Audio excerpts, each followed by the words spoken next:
Did you know that your thoughts become proteins? So every thought you have turns into a protein because proteins, neurotransmitters are proteins, and you've got a network of nerves. So as the thought comes into your head or as you hear something, a whole sequence of events needs to occur. Like if I said to you all, lift your pen in the air. Can you all lift your pen in the air? Okay, then put it down. So you would have needed to hear that. It would have gone to your hearing area, which then would have need to have gone to your, should I listen to this woman or not, area. And then it would have needed to go to your motor area to actually pick it up, okay? So there's thousands of nerves, and each nerve, each time it goes to a different area, it jumps across a little bridge, which is called a synapse. And in that synapse these are the proteins. So you have a thought, it comes to the nerve fires through your ear or from your brain, and it produces these little proteins called neurotransmitters, which then jump across the gap, the synapse, into a receptor, and then fires, if there are enough of them, it fires the next neuron. So that means that anything that's ever been created, this building, began as a thought. Thoughts become things, okay?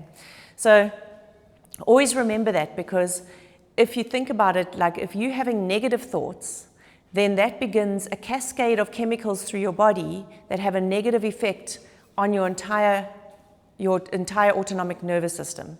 So if it's a negative thought that pushes you into fight and flight, obviously you're going to be producing a lot of cortisol and adrenaline. And from yesterday, you remember how that affects your internal organs, your immune system, your hormonal system, and all that. So fine for a little bit while you're running from lions, but not for the whole day, which is what most people are doing to themselves these days. The mind mirrors the body, and the body mirrors the mind. So this is the synchronicity we have between the two. If your body is upset, if your body has sensed something in the environment that is scary or hurtful, your mind will start to produce scary and hurtful thoughts that are associated with it and become hypervigilant for threats if you're going into fight and flight. So because of this autonomic nervous system, they can't exist independently. And up until recently, science has pretty much thought that they are independent. You know, you train a psychologist over there and you train a physiotherapist over there, and never the two shall meet, because according to everybody, they were dealing with two completely different things. But what we're finding more and more is that actually they're dealing with the same thing. And the research is leading towards your fascia holding all your trauma, and some people even say our fascia could be our unconscious minds. We're not sure yet. It hasn't been proven. It's just a theory at the moment. But just to know that when you have these negative situations that you're dealing with, it can get locked in your tissues, which is why as a physio, when you go to the physio and you get massaged or mobilized or have acupuncture or reflexology, we will find things in your body that have come from previous traumas. And then obviously repetitive traumas can cause a pattern.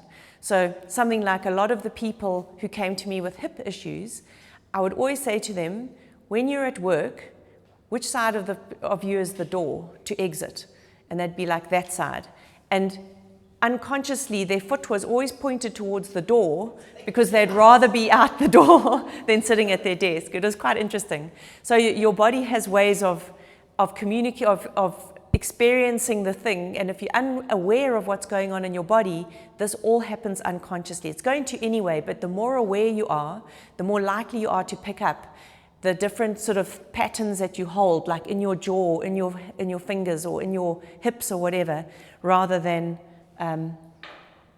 being completely oblivious.